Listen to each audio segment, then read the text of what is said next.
내가 누구를 두려워하리요? 여호와는 내 생명의 능력이시니 내가 누구를 무서워하리요? 천지 만물을 창조하시고 생사복을 주관하시는 하나님 아버지, 연약한 저희를 불쌍히 여기시어 자녀 삼아주시고 안식일에 구원의 방주인 교회로 불러 경배와 찬양을 드리게 하시며 감사드립니다. 아멘. 또한 저희 영혼과 육신을 눈동자같이 지켜주시고 늘 은혜 안에서 살아가게 인도하시며 감사드립니다. 아멘. 그러나 지난 한 주간에도 시기와 질투 그리고 이해 용서, 화평함을 다하지 못하고 주님의 뜻이 아닌 자기 중심적인 마음으로 행하였음을 고백하고 회개하오니 용서하여 주시옵소서. 우리 군산 참빛교회 성도들은 여호와 하나님은 우리의 빛이요 구원이요 능력이심을 굳게 믿고 모든 일을 주께 맡기며 하나님 중심 교회 중심 아름다운 공동체가 되게 하여 주시옵소서. 하나님은 은혜로 신축된 이 교회에서 다가오는 헌당 예배가 하나님의 은혜와 능력 가운데 온전히 드려지게 하시고 이를 통해 성도들이 더욱 한마음 한뜻이 되고 반석의 믿음이 든든히 서며 교회가 질적 양적으로 더욱 성장하는 축복을 허락해 주시옵소서. 아멘. 오늘 말씀을 전하시는 목사님께 영육간 강건을 더하시고 성령의 권능으로 담대히 하나님 말씀을 선포하게 하옵소서. 아멘. 이 모든 말씀 우리 주 예수 그리스도 이름으로 기도드립니다. 아멘.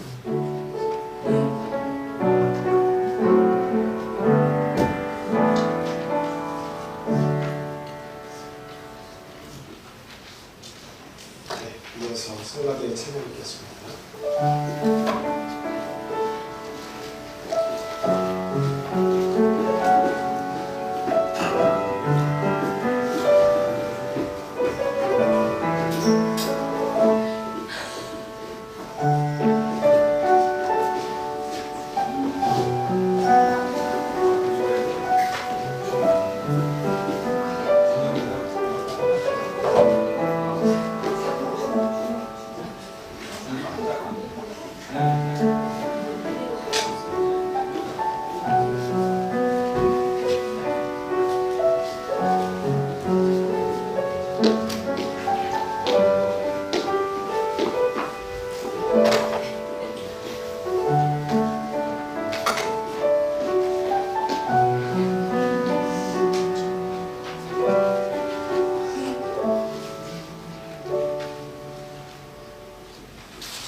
성가대 소리 잘 들으세요.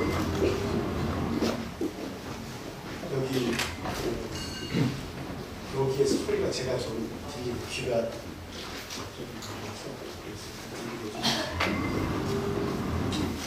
성가대 찬양을 들으니까 어디가 생각이 나는데 갈릴리 바다 앞쪽에 보면 언덕이 이렇게 펼쳐져 있어요. 그래서 바다 위쪽에서 예수님께서 세계 말씀을 많이 하시잖아요. 거기에서 찬양을 들으면서 한숨 잤으면 좋겠다. 성가 다 들으니까 그냥 몸이 해지면서 여기서 한숨 잤으면 좋겠다. 그 생각이 다 들고 마음이 거기에 좀 감사드립니다. 이렇게 작은 한 사람 한 사람이 이렇게 모여서 성가를 이렇게 부를 때 하나님께 영광이고 또 그것을 듣는 모든 사람들의 마음에 평안을 이렇게 만들어주고 그 작은 한 사람의 그 영향력이라는 것이 작은 것에서 멈추지 않고 얼마나 크게 그게 이렇게 작용할 수 있는가 하는 것을 알 수 있죠. 뭐 오늘도 마찬가지입니다. 오늘 아침에 여기에 그 커피 기계가 여기 설치되어 있잖아요. 장모님이 수고해 주셔서 선을 연결해서 그 식당방에서 사용 안 하는 것을 여기 설치를 하셨는데 거기에다가 커피가 다 떨어져서 배우지장님이 그때 거기 든다는 소리를 제가 언뜻 들었거든요. 여기 하나 가져오신 캔 커피를. 그래서 묻지는 않았지만 어차피 든다고 하셨으니 제가 넣어야겠다. 그래서 그것을 새 거를 따가지고 거기다 넣어가지고 제가 처음으로 이제 그 커피를 이렇게 마셨는데 행복이라는 것이 이런 것이구나. 아침에 다 앉아가지고 그 향을 맡으면서 커피를 탁 마시는데 행복하다. 그래서 제가 요 근래에는 참 그 행복이라고 말은 여러분들에게 많이 했지만 굉장히 그 우울했었거든요. 그래서 제 아내한테도 딴 분한테는 목회자가 우울하다고 누가 믿어주겠습니까? 그렇죠? 그리고 목회자가 참 이렇게 얼굴을 어둡게 할 수도 없고 내 마음이 어떻다 말할 수도 없는데 제 아내한테도 너무 힘들어. 요즘 마음이 너무 힘들어. 이런 얘기를 몇 번 했는데 뭐 특별한 대답도 없고 사람 다 힘들어. 듣고자 하는 대답은 그게 아닌데 사람은 다 힘든 거야. 그렇게 얘기를 하니까 참 이 위로를 어디서 받아야 될까 그런 생각을 좀 많이 했었는데 요 근래에는 이 작은 거 하나에 감사해야겠다 그런 생각이 자꾸 들어요. 그래서 아침에 그 커피를 한 잔씩 마시는데 그 향기를 다 맡으니까 이게 행복이구나.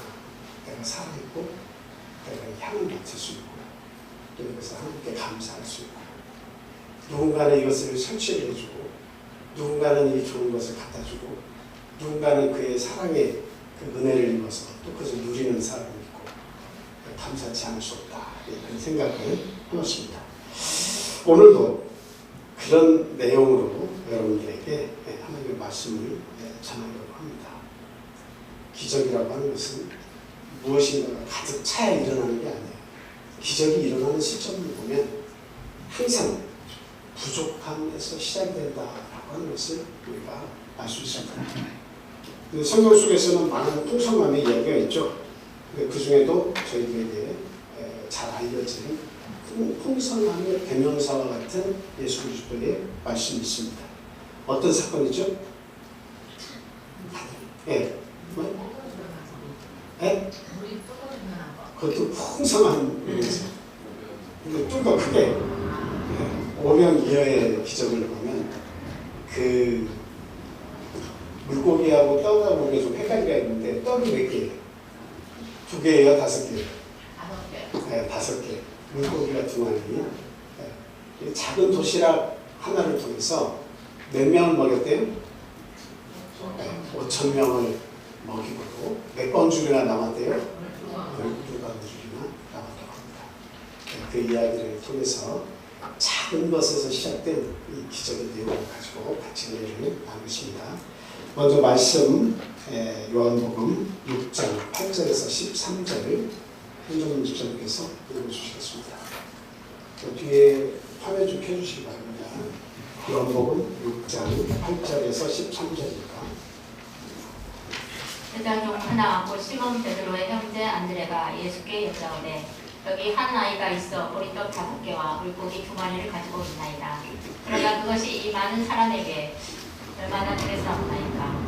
예수께서 이르시되 이 사람들로 함께하라 하시니 그곳에 잔디가 많은지라 사람들이 앉으니 수가 5,000명쯤 되더라. 예수께서 떡을 가져 축사하신 후에 앉아있는 자들에게 나눠주시고 물고기도 그렇게 그들의 원대로 주시니라. 그들이 배부른 후에 예수께서 제자들에게 이르시되 남은 조각을 거두고 버리는 것이 없게 하라 하시므로 이에 거두니 보리떡 5개와 먹고 남은 조각이 12바구니에 찼더라. 아멘. 사람들은 요즘에도 마찬가지지만 조금 더 있으면 행복해집니다. 조금만 더 채워지면 만족이 있겠다. 이렇게 생각을 하면서 각자마다 풍성한 삶을 추구를 합니다. 근데 살아보니까요, 정작 풍성함이라고 하는 것은 물질의 양에 있지 않고 뭐에 있어요? 우리 믿는 사람들, 특히 예수님께 나의 것을 또 나의 능력을 내가 가진 것을 드릴 때 그 나에게서 나타나는 행복감, 만족에서 비롯된다. 이렇게 말씀을 드릴 수가 있겠습니다. 그래서 첫 번째로 드리고자 하는 말씀은 풍성한 삶은 작은 것을 드리는 데서 시작된다. 말씀을 드립니다. 9절 안드레가 이야기하죠. 여기 한 아이가 있어서 보리떡 5개와 물고기 2마리를 가지고 있습니다. 그러나 그것이 많은 사람에게 얼마나 되겠습니까? 이렇게 질문하죠. 인간의 눈으로는 보잘것 없어요. 인간의 눈으로는 보잘것이 하나도 없습니다. 그냥 그 한 아이의 식사, 한 끼 식사일 뿐이에요. 그런데 이것이 우리 주님께 드려졌을 때의 놀라운 풍성함으로 변화되었다라고 하는 사실이죠. 그래서 우리가 알아야 되는 것은 내가 그냥 가지고만 있으면 그냥 내 것으로 끝나요. 내가 사용하면 그만이에요. 근데 이것을 주님께 드리면 놀라운 기적이 반드시 일어난다. 우리가 생각하는 기적이라는 것이 막 대단히 막 큰 것만 생각해서 그 기적이라고 이야기하지만 그냥 그 사람의 마음 속에, 사람의 영혼 속에 굉장한 울림을 준다 하는 것도 이게 큰 기적이거든요. 감동을 준다. 굉장히 중요한 거예요. 별건 아닌 것 같지만 그것이 그 사람을 소생시킬 수 있어요. 지난주 한 요일에 우리 세례를 받으신 최동석 형제님께서 문자를 주셨어요. 그래서 그 문자를 보고 제가 너무 행복했습니다. 한 주간 참 행복했어요. 거기에 뭐라고 적혀있냐면 목사님 한 해에 한 명씩 전도하는 것을 목표로 삼고 이렇게 생각하겠습니다. 그게 되든 안 되든 오랜 신앙생활을 해온 사람들에게서는 마음이 이제 막 길가와 같이 굳어지기도 하고 돌짝밭같이 돌이 가득 차 세상에 많은 유혹들이 가득 차 있는 그런 상황에서 내가 한 영혼을 한 해에 전도하겠다고 하는 이런 마음들이 점점 안개처럼 사라져가는데 이렇게 새로 팍 세례를 받으시고 교회에 출석한 지 얼마 안 된 분이 이제는 한 해에 한 명씩 전도하는 것을 인생의 목표로 하고 살겠습니다. 이렇게 말씀을 해주셨을 때 참 목회자에 이런 기쁨이 있구나. 그 감동이 막 오더라고요. 전도 되냐 안 되냐 그것보다 마음가짐을 그렇게 가지고 하나님 앞에 살려고 한다고 하는 것이 그것이 너무 아름답고 너무 감사한 거예요. 그래서 성경은 나중된 자가 먼저 되고 먼저 된 자가 나중될 수 있다고 그렇게 말씀하는 것이 아닌가 그런 생각이 들었습니다. 인간의 눈으로는 보잘것없는 작은 것이랄지라도 주님께 드려지는 게 이게 진짜 중요해요. 내 마음이 주님께 드려지면 놀라운 기적이 일어나고 또 내 재물을 주님께 드리면 놀라운 일들이 일어납니다. 우리 어린아이들이 요즘에는 100원, 200원이 아니라 그래도 1,000원, 2,000원, 5,000원 이렇게 헌금을 하잖아요. 어머님, 아버지는 이제 준비해 주셔서.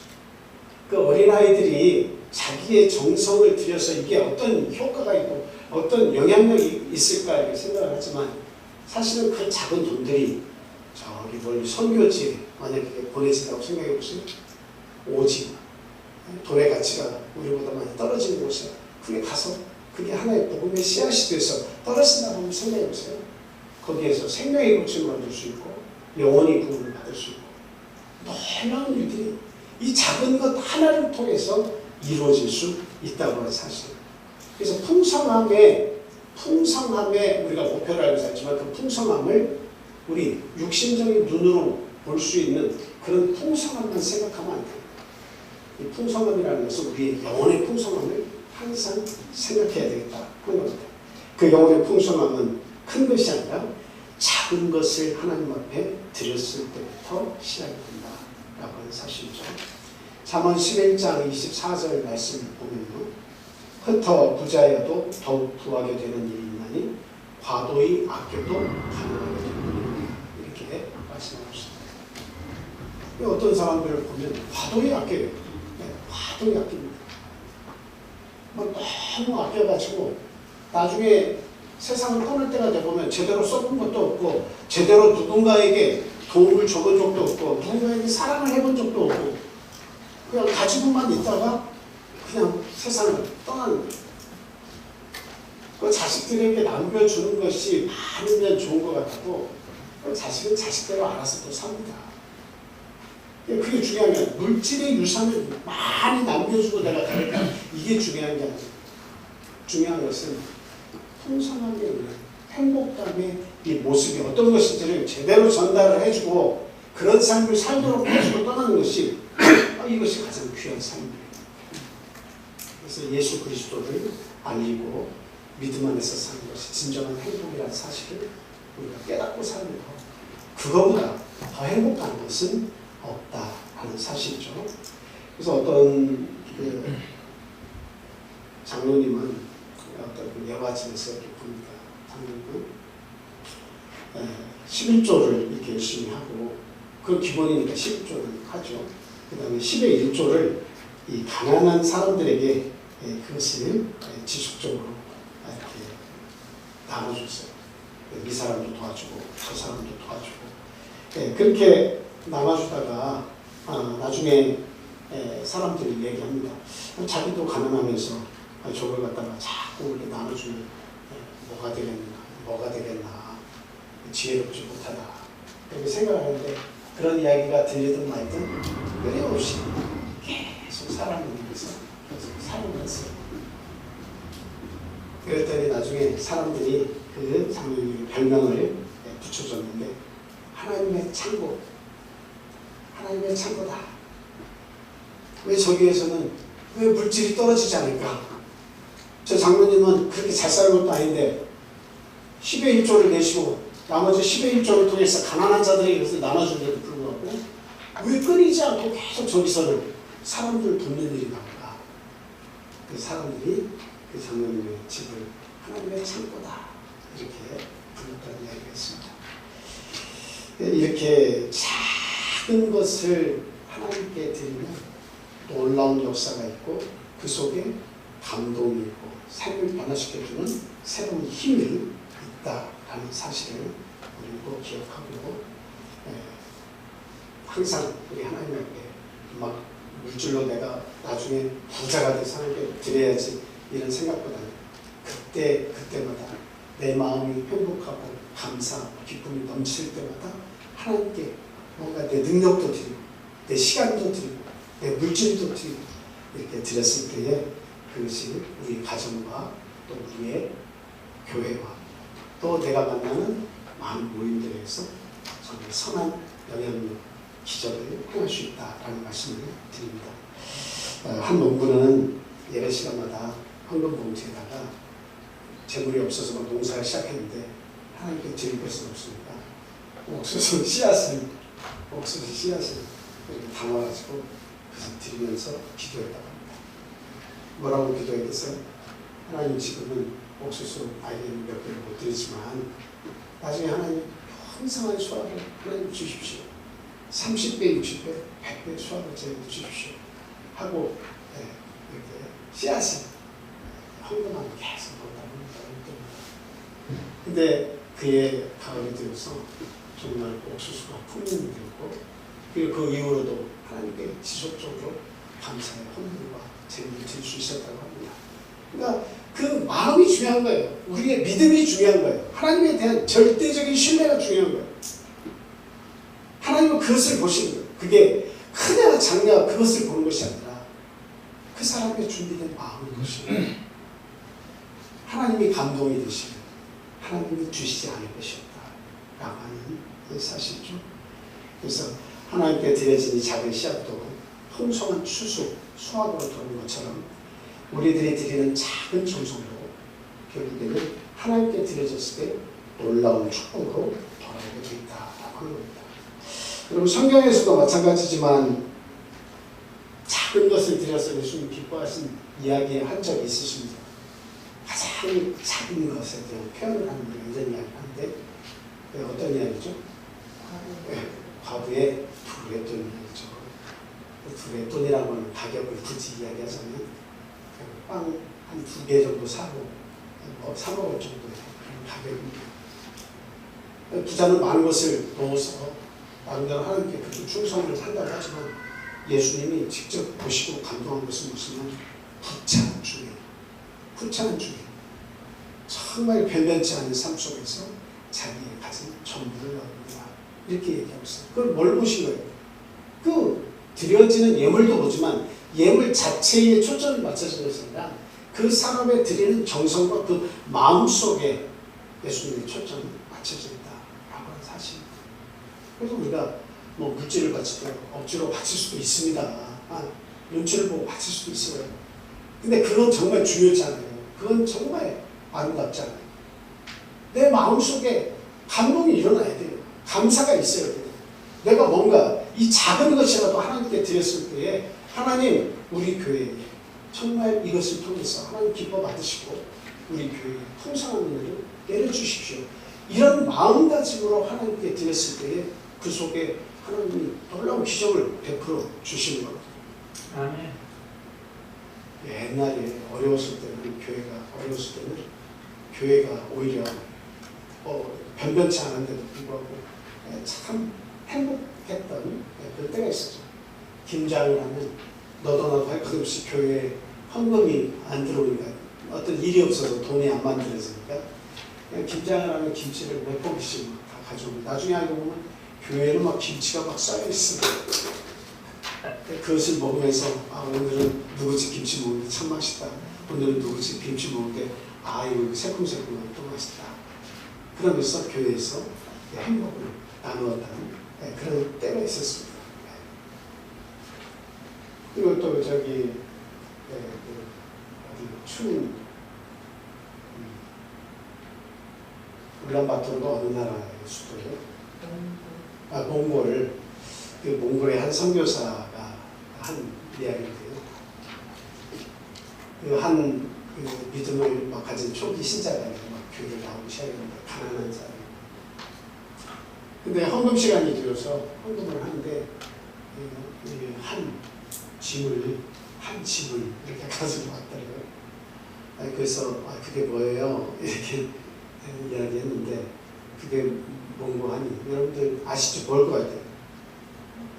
한 보따리가 후대 양털. 네? 양털 아니에요? 양털도 가져온 사람이 분명히 있었을 거예요. 근데 소똥을 가져야 돼요. 소똥을 가져야 돼요. 그래서 그것을 가져오면서 선교사에게 하는 거예요. 하나님은 선교사님 하나님은 소똥도 받으시나요? 하나님은 소똥도 받으실까요? 안 받으실까요? 네, 받으십니다. 그 소똥이 어떻게 사용이 돼요? 몽골에서 아주 귀중한 열매입니다.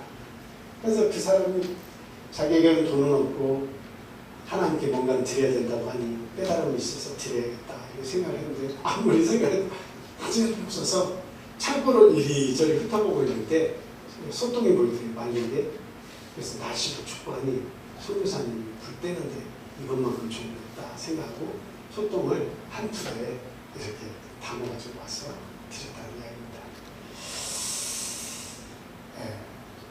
이 작은 거 하나도 하나님은 안 놓치세요. 그 사람의 마음을 보시고 하나님께 드릴 준비가 된 사람 바치는 것은 하나님이 다 기쁘게 받으시고 사용하시고 그 사람의 만족과 기쁨을 채워주십니다. 기적은 다른 게 아니더라고요. 살아보니까 내 마음에 행복이 머무는 것이 기적이에요. 행복을 잃어버린 사람은 기적을 체험하지 못해요. 예수를 아무리 오랫동안 믿어도 내 마음속에 행복을 저장시키고 살지 못한 사람은 내가 오늘 불행하다, 내가 화가 난다, 내 마음속에 막 불이 있다라고 하는 것은 이건 참 안타깝거든요. 예수를 믿는다고 하는 것은 내 마음이 평안하다라고 하는 것입니다. 그게 기적이에요. 그 기적을 체험하고 살아가는 것이 그게 성도예요. 하나님은 그 기적을 우리에게 주시기를 바라고 계신다. 그리고 풍성한 삶은 두 번째로 우리 하나님의 손에 있을 때에 반드시 이루어지게 되어 있어요. 예수님께서 사람들을 10절에 보면 앉히시고 떡을 가지고 축사를 하시잖아요. 그리고 나누어 주십니다. 그 사람의 손, 예수님이 제자들에게 전달해 준 그것을 나눠주라고 했을 때 그 제자가 나누어주는 손에 있는 것들은 지극히 보잘것이 없는 거죠. 먹어도 그렇게 배부를 수 있는 것이 별거 아닙니다. 그런데 우리 주님께 그것을 드려지고 주님 하나님께 축사기도를 드리고 그것을 나누어줬을 때에 이제는 풍성함이 시작이 됐다. 우리가 잘 아는 시편 23편 1절에 뭐라고 되어 있습니까? 여호와는 나의 목자시니 그 다음이 뭐예요? 내게 부족함이 있대요. 부족함이 없으리로다 이렇게 얘기하고 있습니다. 근데 우리가 예수를 믿으면서도 아직도 나는 부족해요. 아직도 나는 만족이 없어요. 아직도 나는 행복이 없어요. 아직도 나는 뭔가 어두움 속을 걷는 것 같아요. 라고 이야기할 때가 많이 있습니다. 그럼 그 이유는 뭐예요? 이 말씀에 비추는 거예요. 여호와께서 나의 목자가 안 되시는 거예요. 내 마음속에서 우리 예수님이 내 목자가 되시면 걱정이건 근심이건 어떤 어두운 터널을 지나는 것 같을 때건 예수님이 나의 목자가 되신다는 그 믿음을 가지면 내 마음이 밝아지고 그 마음속에 소망이 생기는데요. 그러나 예수님이 내 마음속에 목자가 되시지 않습니다. 나는 늘 괴롭고 나는 늘 나 혼자 짐을 지고 사는 것 같고 늘 어두운 터널을 걷는 것 같은 그런 삶을 살 수밖에 없습니다. 그래서 여호와는 나의 목자시니 내게 부족함이 없으리로라는 이런 고백이 앞으로는 저와 여러분의 마음속에서 저절로 흘러나와야 될 것이다. 이렇게 말씀을 드립니다. 허드슨 테일러라고 하는 사람은 중국 대륙의 복음을 전파한 아주 유명한 선교사죠. 그가 한 말 중에 어떤 말이 있냐면 하나님의 일을 본인이 하잖아요. 근데 하나님의 일을 하는데 하나님의 일을 할 때는 하나님의 방법으로 해야 된다. 하나님의 일을 할 때는 하나님의 방법으로 해야 된다. 그랬을 때 하나님이 공급해 주신다. 이런 이야기를 했습니다. 저희들이 이렇게 살아오면서 보니까 이 하나님의 일을 할 때도 인간의 방법이 많이 도움되더라고요. 인간의 방법이 많이 도움돼요. 네. 그 말은 뭐냐면 하나님의 일을 할 때 하나님이 기뻐하시는 방법이 있는데 내 방법이 동원이 돼서 내 방법으로 일을 할 때가 많이 있어요. 저도 그런 걸 경험을 많이 합니다. 네. 하나님의 방법은 뭐예요? 여러분? 어디에 가다가 막혔어. 일이 안 돼. 꼬여 있어. 하나님의 방법은 뭐예요? 기도예요. 막히면 기도에 뚫려지는데 하나님의 방법은 기도하고 더 자숙하고 더 기다리고 인내해서 감사하고 그 때를 기다리라는 건데, 그런데 저도 살다 보니까 이 인생들이 조급해가지고 그냥 어디에 부딪히고 문제가 발생하면 내 계획대로 내 생각대로 사람을 의지하고 재물을 의지해서 막 해결하려고 하다 보니까 인생이 더 꼬이고 험난한 길로 가는 경우가 많이 있더라고요. 문제는 예수님의 손에 드릴 때에 해답이 있다고 하는 사실을 오늘 말씀을 통해서 깨달아야 돼요. 그러니까 우리의 문제도 좋은 것도 하나님께 드렸을 때 귀하게 사용되고 기적을 불러일으키지만 우리들의 고난과 아픔과 뭔가 문제가 있을 때에도 이것을 내 남편에게 이야기해도 소용이 없고 내 아내에게 이야기해도 소용이 없어요. 누구에게 가져가는 것이 이게 해답이에요? 우리 하나님께 가지고 가서 내 마음을 그냥 다 드리는 것이 해답이에요. 그러니까 결국은 다 돌아다녀 보고 마지막에 어디 오게 돼요? 하나님께 오게 되는 거예요. 그걸 좀 빨리 오면 좋겠다는 거예요. 저것도 인생의 그런 경험들을 저도 많이 했어요. 이렇게 되고 저렇게 되고 저렇게 되고 결과적으로는 예수님 주님 앞에 다시 왔습니다. 이게 정답이더라고요. 네. 결국 하나님 앞에 왔습니다. 살리시든지 죽이시든지 주님 뜻대로 하십시오. 이게 가장 기적을 또 풍성한 삶을 경험할 수 있는 좋은 방법이다. 그 말씀드립니다. 영국의 위대한 선교자 18절을 읽는데 잘 아실 거예요. 고아원 하면 18절을 다 기억합니다. 고아를 돌보는 그 사역을 했는데 이 고아원에 먹을 것이 떨어질 때가 많이 있었어요. 그래가지고 아이들을 다 식당에 모이게 하라. 그래서 음식이 없는데요. 근데 식당에 모이게 하라. 식사시간이 됩니다. 그러니까 거기에서 아이들에게 다 기도를 같이 하자. 그래서는 하나님께 기도를 다 드렸습니다. 기도의 내용은 딴 것이 아니라 하나님이 지금 아이들을 불러 모아 주셨으니 하나님께서 채워주십시오. 이 일은 내가 하는 게 아니고 하나님께서 계획하시고 하시는 일이 아닙니까? 하나님께서 채워주세요 하고 기도를 드렸더니 그곳을 지나가던 마차가 하필이면 거기에 서가지고 아이고 무료하고 빵이 있는데 이런 거 주고 가야 되겠다 이런 마음이 들어가지고 그때 그걸 지나던 마차가 우유하고 빵을 이렇게 준비해서 이렇게 줬다는 얘기죠. 물론 이것은 우연히 겹친 이야기처럼 보입니다. 하나님의 일을 잘 보시면 알지만 뭔가가 우연히 이렇게 겹친 것 같은 그런 느낌이 들 때가 대다수예요. 어떻게 나를 알고 저것을 준비해줬지? 어떻게 이런 상황을 알고 이런 일이 벌어지지? 우연히 겹친 것 같은 느낌이 들지만 사실은 하나님께 기도하면 하나님께서 그 우연의 모습처럼 보일지라도 하나님이 준비하셔서 그 마음을 움직이셔서 그런 역사를 하도록 하나님께서 안내를 하시는 거예요. 그래서 보이지 않는 가운데 하나님은 항상 손님처럼 내역게 되시고 내 삶을 들여다보고 계신다라고 하는 거죠. 그래서 여호와는 나의 목자시니 내게 부족함이 없을 것이라는 것을 분명히 믿고 사시는 저와 여러분이 되시기 바랍니다. 아멘. 마지막 세 번째는 풍성한 삶은 나눌 때 더 크게 우리가 누릴 수 있다. 나누는 게 중요해요. 나누는 게. 12절에 보니까 예수님은 남은 조각을 거두고 버리는 것이 없게 하라. 남은 조각을 다 거둬라. 버리지 마라. 이건 하나님께 기도하고 감사하는 것입니다. 그래서 풍성하게 막 많이 먹고 배부르면 남으면 어때? 내버리라고 하잖아요. 내버리지 마라. 하나님께 기도하고 받은 것이다. 은혜의 선물이다. 라고 하는 사실입니다. 그리고 또 가지고 있으면 이것을 나중에 먹을 수도 있잖아요. 그래서 강줄이 12강줄이 가득 차게 되었는데 이 풍성함의 원리는 나눌 때 채워지고 나눌 때 더 많아진다. 그 말씀이 누가복음 6장 38절에 나와 있습니다. 한번 같이 읽어보겠습니다. 누가복음 6장 38절. 자, 같이 읽겠습니다. 시작. 주라 그리하면 너희에게 줄 것이고 곧 후이 되어 눕고 흔들어 넘치도록 하여 너희에게 안겨주리라. 너희가 헤아린 그 헤아림으로 너희도 헤아림을 도로 받을 것이라. 아멘. 아멘. 그 앞부분의 내용이 이제 주된 내용인데요. 주라는 거예요. 주라는 거예요. 주면 그러면 어떻게 해요? 너희에게 누가 준다는 거죠? 주는 주체가 누구예요?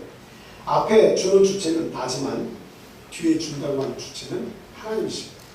근데 그 하나님이 주실 때는 어떻게 주시냐? 후히 되어 누르고 흔들어 넘치도록 하여서 너희에게 안겨주겠다. 이렇게 얘기하십니다. 여러분 그 시장에 가면 콩이든 꾀든 뭔가 쌀 가루든 쌀이든 어때요? 그 되에다가 그것을 넣어가지고 막 이렇게 흔들어서 사람들은 뭐 흔들고 하면 조금씩은 더 들어가긴 합니다. 그래서 흔들어서 그리고 막 꾹꾹 눌러가지고 더 들어가지고 누르면 아무래도 눌려서 차곡차곡 공기방울이 이렇게 좀 빠져나가면서 네. 그리고 넘치도록 수북히 쌓였잖아요. 넘치도록 해서 너에게 안겨주겠다. 이렇게 이야기하고 있습니다. 나눔은 풍성한 삶을 여는 열쇠. 풍성한 삶을 여는 열쇠입니다. 폴 게이트 창업자 이야기가 있는데요. 아주 치약으로 유명한 폴 게이트 이 창업자는 처음 사업을 시작할 때 11조를 하나님께 드렸어요. 사업을 시작하면서. 그리고 사업이 커지면서 5분의 1을 드렸어요. 그래서 사업이 더 잘 되니까 2분의 1을 드렸어요. 결국 전 재산을 하나님 나라 사역에 다 드렸습니다. 그리고 지금 그 기업은 여러 나라에서 그 복음을 전하는 데 지원이 되고 있습니다. 그러니까 드려본 사람은 어때요? 하나님께 드려본 사람은 그 맛을 알아요. 하나님께 드려본 사람은 그 비교할 수 없는 하나님이 주시는 자기의 주시는 만족감과 행복이 그게 있다는 것을 알아요. 그래서 드렸을 때의 그 행복이 가슴에 차요. 그리고 누군가에게 뭔가 큰 것이 아니라 작은 것이 할때도 그것을 나눌 때 그 행복을 알아요. 그것을 받고 기뻐할 사람을 생각하면 빨리 시간이 내일 왔으면 좋겠다. 그래서 그날 빨리 줘야지.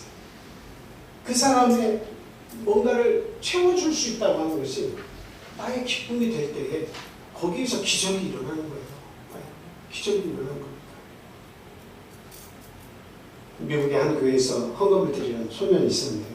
이 아이가 돈이 하나도 없는데 그 봉투에다가 돈이 없으니까 뭔가를 거기다 넣기 넣어야 되는데 뭘까 생각하다가 자기의 이름을 이렇게 적어놨다는 거예요.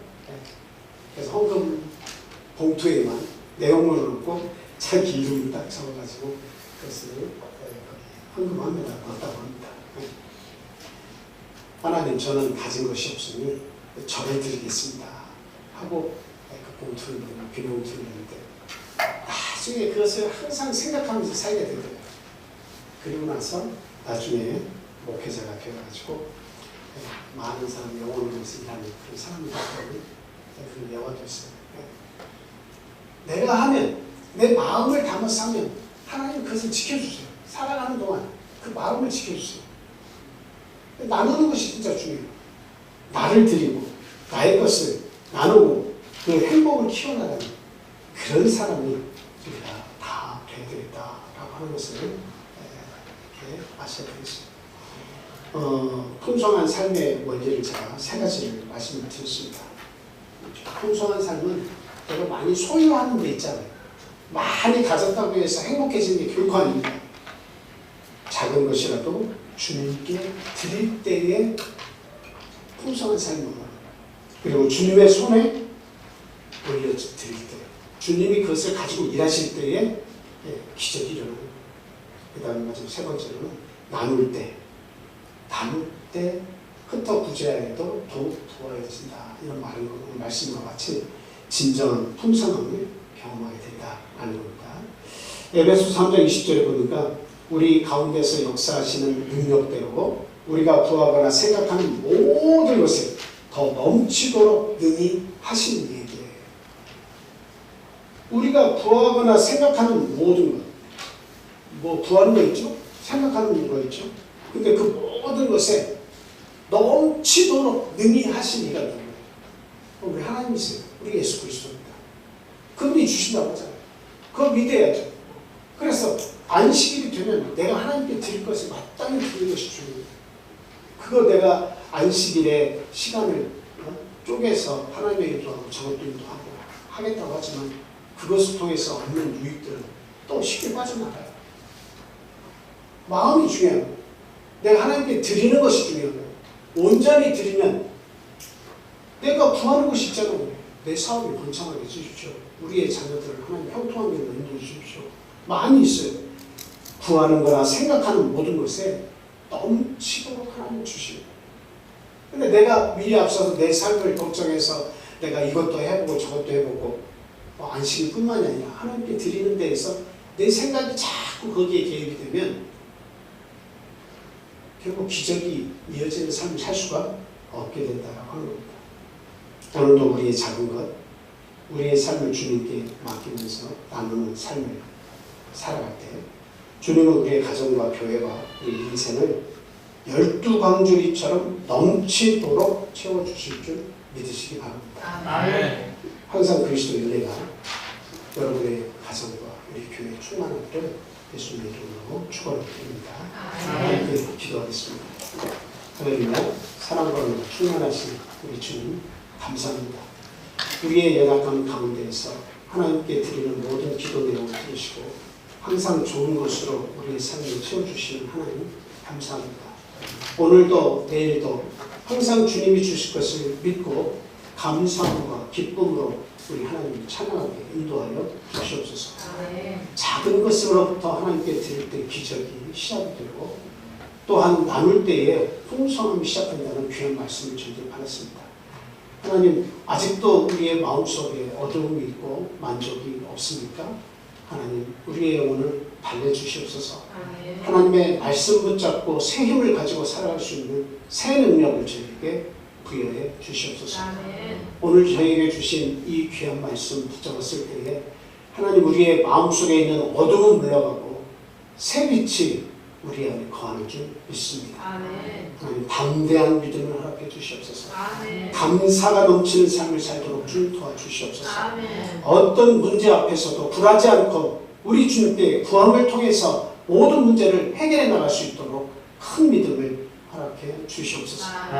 이 귀한 교회가 지어지게 주님 도와주심을 생각할 때 진심으로 감사를 드립니다.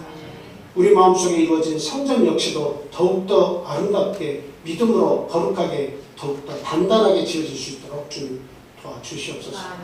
오늘 이 시간 함께하지 못한 우리의 사랑하는 가족과 우리의 이웃들 위해서 하나님 그 영혼을 사랑하는 마음 금하지 마시고 항상 붙들어 주시기를 간절히 소망합니다. 그리고 다음 주에 있을 저희들 헌단 예배 준비하는 과정 속에서도 은혜가 넘치게 주님 도와주시고 그날에도 많은 분들이 와서 하나님께 같이 감사드리고 찬양하는 귀한 시간이 될 수 있도록 주님 인도해 주시옵소서. 오늘 하루에 이루어지는 모든 일정 외에도 하나님 영광 받으시고 저희 크신 은총 내려 주시옵소서. 예수 그리스도 이름으로 감사하며 기도합니다. 아멘. 다 같이 찬송하겠습니다.